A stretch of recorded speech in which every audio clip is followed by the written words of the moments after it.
podcastmu, ngobrol asik bersama Lazismu.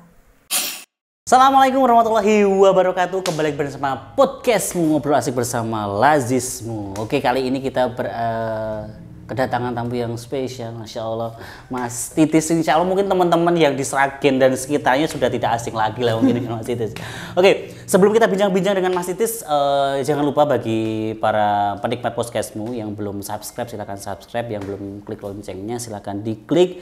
Kalau dirasa konten ini bermanfaat silahkan di-share kepada teman-teman yang lainnya. Assalamualaikum Mas Titis. Waalaikumsalam Mas. Masya Allah. Oke, Mas Titis gimana nih kesibukannya apa ini? Masih seperti biasa sih Mas. Tetap fokus di barber. Dan mungkin tanggal 19 besok insya Allah mau opening usaha F&B Mas. Oke. Mungkin disapa dulu Mas, Sobat Podcast. Halo Sobat Podcastmu, jangan lupa subscribe ya. Oke, Masya Allah. Oke, siap Mas Titis. Jadi gini kan, ini kita tuh tertarik sih dengan perjuangan Mas Titis sampai di titik sekarang sudah ada 5 titik barbershop.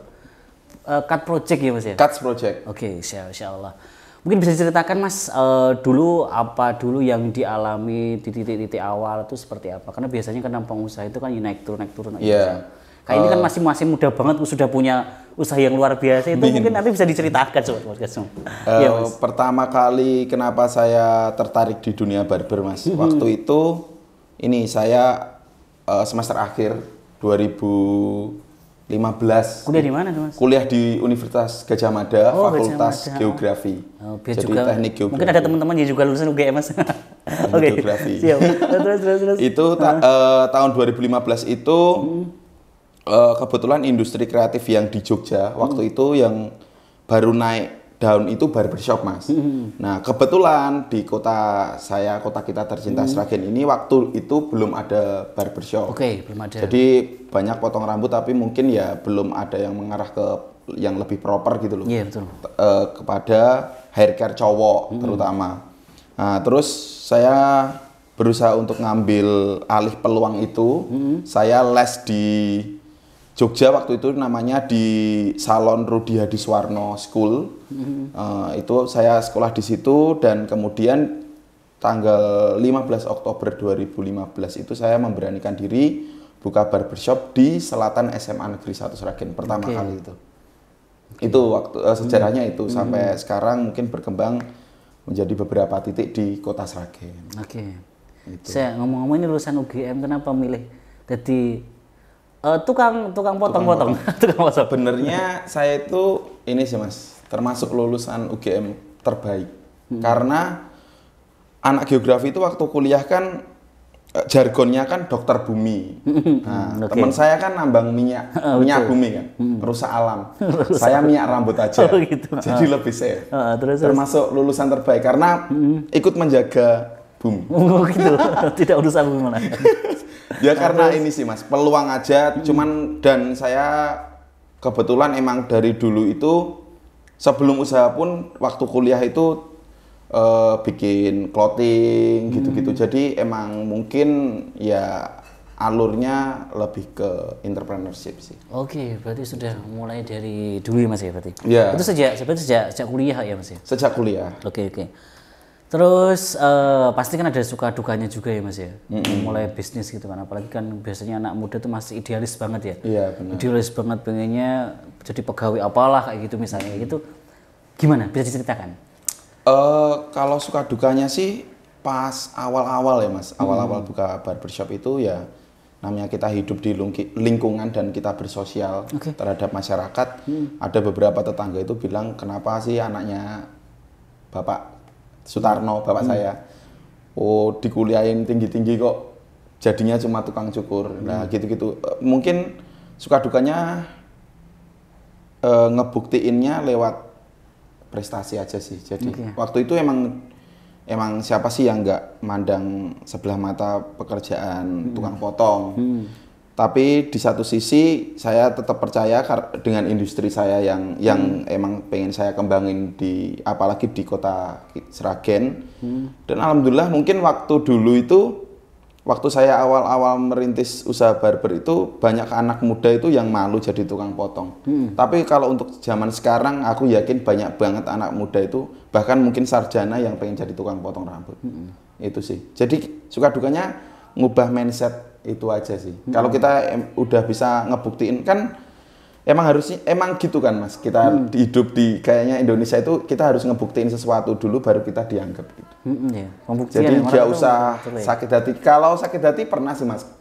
Sempet dikatain wah tukang potong agak sakit hati, tapi ada yang nguatin teman-teman saya emang profesimu sekarang emang kayak gitu. Jadi nggak usah sakit hati. Iya sih. Jadi cuma itu sih suka dukanya. Waktu awal-awal ngubah mindset orang kalau tukang potongnya yuk keren gitu. Oh iya. 2015 ya? 2015. Itu sudah sekitar 8 tahunan berarti. Iya. 8 tahun. Tahunan. Sekarang sudah punya 5 cabang. 5 cabang. 5 cabang. Berapa karyawan itu? Sekitar 14 Mas. Berarti sudah 14 tim. Katakan memberikan peluangan tempat pekerjaan teman-teman yang lainnya Amin, juga. amin. Luar biasa. Dan ini Mas, uniknya di Cuts Project itu timnya itu teman-teman se-circle, se-skena gitu. Oke. Rata-rata tim di Cuts Project itu kalau nggak anak-anak Freedom BMX itu komunitas BMX Sragen ya anak-anak Sragen skateboarding gitu-gitu. Jadi ngasih wadah anak-anak. Ya teman kita main gitu loh daripada betul. masa muda neki sana sini nggak jelas yang setidaknya kalau ada pemasukan juga gitu ada pemasukan gitu loh. Iya, karena kadang-kadang kan biasanya kan hobi cuma sekedar hobi gitu. Iya, benar. Sekarang body tapi juga ada pemasukan juga. Iya. Keren, Masya Allah, keren banget. Oke, terus biasanya kayak gitu juga ngadakan pelatihan-pelatihan nggak sih buat anak-anak muda yang lainnya gitu? Iya, sejak tahun 2016 itu Cuts Project itu bikin barber school Mas, bikin kelas. Dan alhamdulillah sejak 2016 sampai 2023 ini tiap bulan pasti ada orang yang les. Walaupun even cuma 1 orang, tapi dari 2016 itu sampai 2023 itu pasti setiap bulan itu ada gitu loh Mas. Dan tersebar di di Karisdenan itu. Oke. Jadi gitu. Menarik. Setidaknya bisa bermanfaat. Iya, berarti ilmunya juga sudah sampai banyak orang ya berarti. Mungkin udah ratusan kali Mas. Sejak 2016 itu. Oke, keren banget ya. Berarti sudah memunculkan teman-teman pemotong profesional ya berarti ya. Dan ada cerita unik Mas. Gimana? Jadi ada teman saya itu baristanya Pranajaya Coffee. Nah itu dia itu emang freelancer kalau dia pulang berlayar. Pulang berlayar. Suatu ketika dia itu berlayar ke Spanyol. Dan dia butuh jasa tukang potong rambut. Nah di kapalnya yang baru itu ada tukang potong. Lah ngobrol lah dia asalnya dari mana. Dia bilang si tukang potongnya dari Karanganyar. Loh saya dari Sragen. Terus bla bla bla ngobrol. Ternyata belajar potongnya di di Cuts. Dan itu yang dipotong itu teman itu loh Mas. Jadi lumayan lah teman beda benua masih ada lulusannya kan sampai sana. Oke. Terus ini dengar-dengar juga band-bandan juga ya Mas ya? Apa ini? Apa nama bandnya? Namanya FTC Mas. FTC. Sudah lama juga itu? Baru sih Mas. Kalau band-bandan dari SMA mungkin Mas dari 2010. Cuman karena ya namanya nyari cuan dulu tuh Mas. Baru bisa kembali nekunin hobi itu sekitar 2020 atau 21 lupa saya Mas. Jadi baru beberapa tahun kemarin sampai sekarang. Gitu. Siap. Genrenya popang Mas. Kalau mau dengerin di Spotify namanya Front to Cuts. Front to Cuts. Bisa nanti dibuka dicek teman-teman. Terus gini Mas, ini kan kebetulan juga teman-teman yang lihat podcastmu juga anak-anak muda ya. Iya Mas. Juga rata-rata kan kadang-kadang mereka itu juga masih kayak tahap pencarian apa sih sebenarnya yang cocok saya itu, passion saya itu di mana sih, misalnya pengusaha atau pegawai kayak gitu. Mungkin ada tips gitu Mas atau saran-saran buat teman-teman yang kalangan muda ini biar nanti bisa menentukan pilihannya. Termasuk kadang-kadang itu gini Mas, anak muda itu nggak mau mengambil resiko gitu kan. Kalau jangan masuk wes pokoknya usaha, gue sambil berjalan bisa jalan gitu kan. Tapi kadang-kadang kan cari aman, wes pegawai lah misalnya kayak gitu, mungkin bisa kasih saran Mas. Kalau saya sih ini sih Mas, Kalau saran untuk sahabat-sahabat podcastmu, terutama teman-teman yang masih muda, yang pengen nentuin kamu mau diarah jadi pegawai katakanlah atau jadi entrepreneur.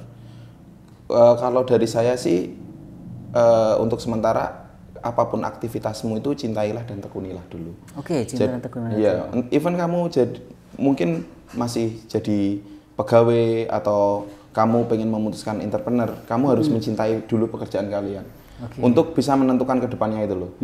Mungkin ya saya waktu dulu memutuskan untuk entrepreneur karena mungkin mangsa pasarnya barber zaman dulu kan masih belum banyak. Kalau untuk sekarang kan apapun industri kreatif kan baru grow up ya, baru semua menjamur. Entah itu coffee shop, vape atau barber atau apapun. Jadi kalau untuk anak muda, kalian jangan terlalu gerusa-gerusu dulu, belajar. Mungkin bisa jadi, mungkin kalau kalian pengen buka barber sendiri, contohnya banyak teman-teman atau tim saya itu udah buka barber sendiri, Mas.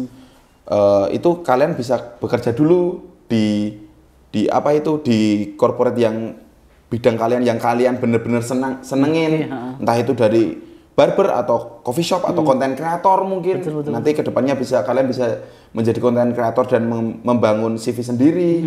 Jadi banyak belajar dulu untuk bener-bener nentuin arah kalian, jangan terlalu gerusa-gerusu.